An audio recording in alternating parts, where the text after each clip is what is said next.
Kelly O'Donnell, NBC. Thank you, Mr. President. Do you believe what you said? Thank you, sir. Do you believe what you said, that Putin can't remain in power? Or do you now regret saying that because your government has been trying to walk that back? Did your words complicate matters? Well, you asked 3 different questions. I'll answer them all. Number 1, I'm not walking anything back. The fact of the matter is I was expressing the moral outrage I felt toward the way Putin is dealing in the actions of this man. Just brutality. Half the children in Ukraine. I had just come from being with those families. But I want to make it clear, I wasn't then, nor am I now, articulating a policy change. I was expressing the moral outrage that I feel, and I make no apologies for it. Personal feelings? My personal feelings. Secondly, you asked me about, well, what was the second part? Complicate the diplomacy of this moment. No, I don't think it does. You know, the fact is that we're in a situation where what complicates the situation at the moment is the escalatory efforts of Putin to continue to engage in carnage, the kind of behavior that that makes the whole world say, "My God, what is this man doing?" That's what complicates things a great deal, but I don't think it complicates it at all. Mr. President. Let me go to Steve Holland, Reuters. Mr. President, thank you. When you say that you're not walking anything back, you do feel that Vladimir Putin should be removed from power? Is that what you're saying? No, what I was expressing, just what I said. I was expressing the moral outrage I felt towards this man. I wasn't articulating a policy change. And I think that, you know, he continues on this course that he's on. He is going to become a pariah worldwide, and who knows what he becomes at home in terms of support. But, are you concerned this remark might escalate the conflict? no, I'm not. I'm not at all. Look, and you know, look, the other thing is that a couple people have asked me as well, might as well speak to it unless you want to ask the question, but you know, that other governments have suggested that this is a problem, I'm escalating things. No. And has it weakened NATO? No, it hadn't. NATO has never, ever, ever, ever, ever, ever been as strong as it is today. Never. So if saying he cannot remain in power does not mean regime change, what does it mean in your opinion? It means that I would hope it was expressing my outrage. He shouldn't remain in power. Just like, you know, bad people shouldn't continue to do bad things.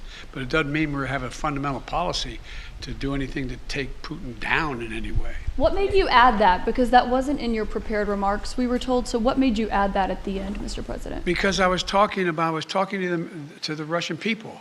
The last part of the speech was talking to the Russian people, telling them what we thought. And I was communicating this to not only the Russian people, but the whole world. This is just stating a simple fact that this kind of behavior is totally unacceptable. Totally unacceptable. And the way to deal with it is to strengthen and keep NATO completely united and help Ukraine where we can. Cleve, you had a question. Where is he? Thanks, Mr. President. On your budget, you've said repeatedly at the State of the Union that you're not for defunding the police. I do wonder how much emphasis you think should be put on alternative forms of crime prevention, not just defunding the police, but you know, crime reduction in communities. Oh, a significant amount. I've laid that out in detail in the budget. For example, we do know that intervention programs work. We do know that what police need, they need psychologists in the department as much as they need extra rifles. They need people who are in the department who can deal with the crisis that the police are going through as well, dealing with their crises, dealing with their mental state and how they're handling things. They need social workers engaged with them. I lay it all out. And it all works. If you see these community intervention programs, they work. They actually reduce crime. They significantly reduce crime. So that's a big piece of it. Just a follow-up. Is any of it related to political pressure from Republicans saying that Democrats are soft on crime, that you guys are careening to the left? Isn't it kind of fascinating? When I first got elected, I was being beat up because I supported the police too much for the previous 30 years. No, that's what I think. Ozma.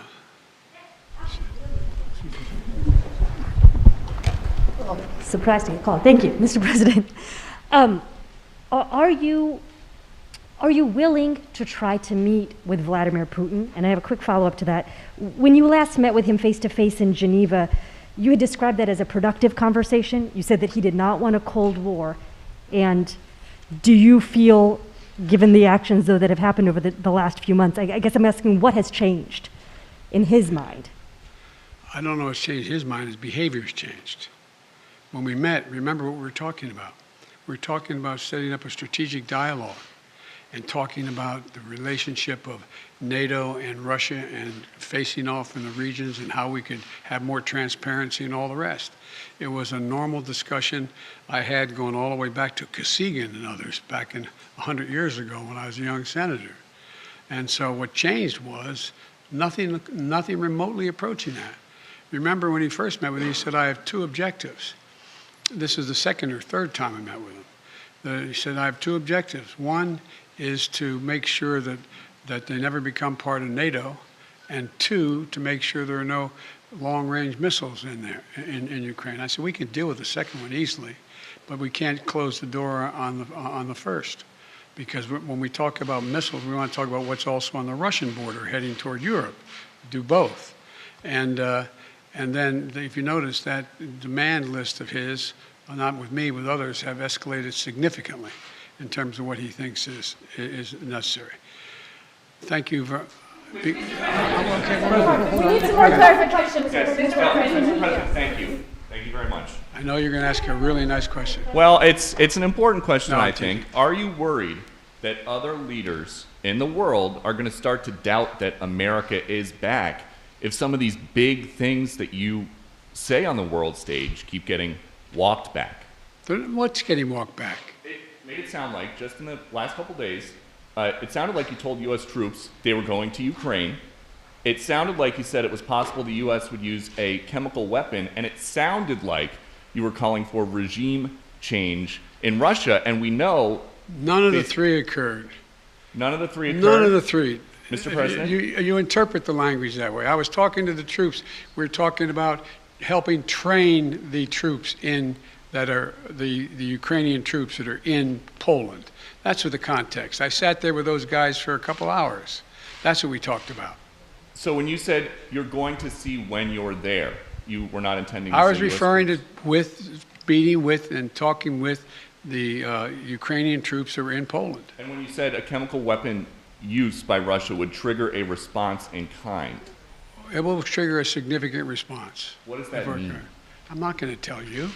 Why would I tell you? You got to be silly. The world wants to know? The world wants to know a lot of things. I'm not telling them what the response would be. Then Russia knows the response. All right, I'm going to take two more questions. One, two. Mr. President. I still want to get back to your original words that he cannot remain in power. Can you help us understand, you have more foreign policy experience than any president who has ever held this office. Whether those are your personal feelings or your feelings as president, do you understand why people would believe you, as someone commanding one of the largest nuclear arsenals in the world, saying someone cannot remain in power is a statement of U.S. policy? And also, are you concerned about propaganda use of those remarks by the Russians? No and no. Tell me why. You have so much experience. You are the leader of this country. Because it's ridiculous. Nobody believes we're going to take down. I was talking about taking down Putin. Nobody believes that. Number one. Number two, what have I been talking about since this all began? The only war that's worse than one intended is one that's unintended. The last thing I want to do is engage in a land war or a nuclear war with Russia. That's not part of it. I was expressing my outrage at the behavior of this man. It's outrageous. It's outrageous. And it's more an aspiration than anything. He shouldn't be in power. There's no, people like this shouldn't be ruling countries, but they do. The fact they do, but doesn't mean I can't express my outrage about it. Last question. President, thank you. You've said that you're confident that your comment won't undermine diplomatic efforts. But just to be clear, are you confident that Vladimir Putin sees it that way, that he will not use this as an escalatory? I don't care what he thinks. Look, here's the deal. He's going to do what he's going to do. Putin, look. But you're not concerned that he may see your language and view that as a sign of a reason for escalation, use that as an excuse to escalate, given his No. recent behavior? Given his recent behavior, you should, excuse me, I shouldn't say that to you. Given his recent behavior, people should understand that he is going to do what he thinks he should do, period. He's not affected by anybody else, including, unfortunately, apparently his own advisors. This is a guy who goes to the beat of his own drummer. And the idea that he is going to do something outrageous because I called him for what he was and what he's doing, I think is just not rational.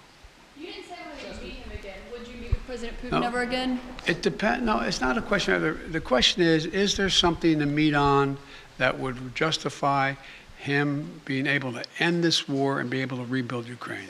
That's the issue. Can you just sorry, can you say yes or no, Mr. President, whether or not you would be willing to meet with President Putin It depends again? on what he wants to talk about. Thank you. Okay, last question. What if he wanted to talk about negotiations? Now, what if he Hello, wanted to? you said Supreme Court. Now, don't play that. Well, you can't leave that hanging. You're- Just real quick, two matters on the Supreme Court. While you were away, there were reports about the wife of Justice Thomas and texts that she had with former White House Chief of Staff Mark Meadows. Should Justice Thomas recuse himself from any cases involving the January 6th insurrection or former President Trump at this point? I'd leave that to two entities. Okay, go ahead. Oh, go ahead. Ask the second question. No, two entities. Go ahead. Sorry. One, the January 6th committee, and two, the Justice Department. That's their judgment, not mine to make. So, on Justice Thomas recusing, you don't think he should, or? I said that. I told you those things get into legal issues. That in fact, I told you I would not tell the Justice Department what position to take or not take, and I'm not going to instruct the Congress either. And did you get any chance to watch much of the Judiciary Committee I hearings didn't get a last chance week? to see any of it, unfortunately. The fact that Republicans were questioning Judge Jackson on matters like former sentences related to child pornography cases or the definition of a woman, does that, as the former chairman of the Judiciary Committee, make sense to you? Look, this is one of the most qualified nominees ever nominated for the Supreme Court in every respect, in terms of her disposition, her intellectual capacity, her experience and background, serving on three additional courts, a woman who is totally, thoroughly qualified, and will be a great addition to the court in my view. Thank you. Thank you, sir. Do you think that Russia is behind the alleged poisoning of those Ukrainian